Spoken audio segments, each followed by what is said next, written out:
Tai dovana nuo Edison skyriaus vedėjos, Miss Olgos Pabuckai, kurios pavardę tik tą dieną sužinojau, nors pripuolamai jį prie manęs prieidavo pasikalbėti.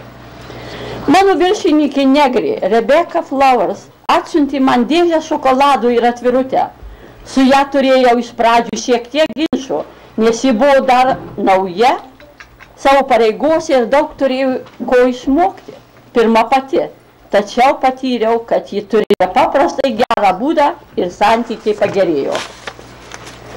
Prieš einant visiems iš darbo namų, visi susirinko prie mano stalo ir koordinatorė Miss Louisa Keller įteikė visų vardų dovaną ant kaklo rėtežėlį su apskritimu, kurio vienoje pusėje mano vardo ir pavardės inicialai, o kitoje Detroit Public Library inicialai.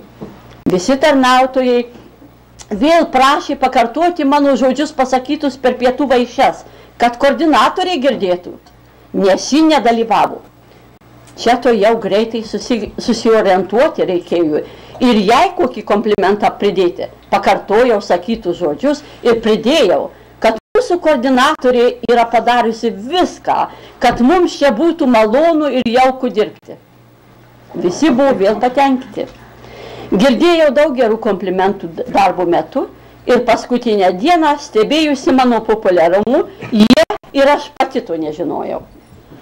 Viena korėjietė negalėjo pietuose dalyvauti, tai mane nusivedė per kelią nuo knygynų į Meno muziejų kavos gerti. Namo parvežė vienas tarnautojos, Elizabeth Hep vyras George.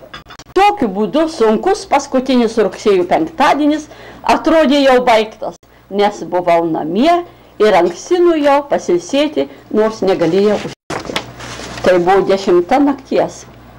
Kai motiejus sužibino visas šviesas mūsų miegamajame, maniau, kas čia atsitiko. Sugalvoju patikrinti mano Michigano loterijos bilietų numerį ir rado, kad aš laimėjau ir sako, kad velnius duoda, tai ir padrėbė.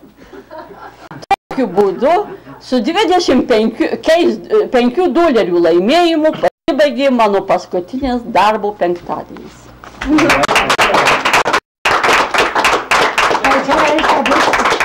Mano pasikalbėjimą.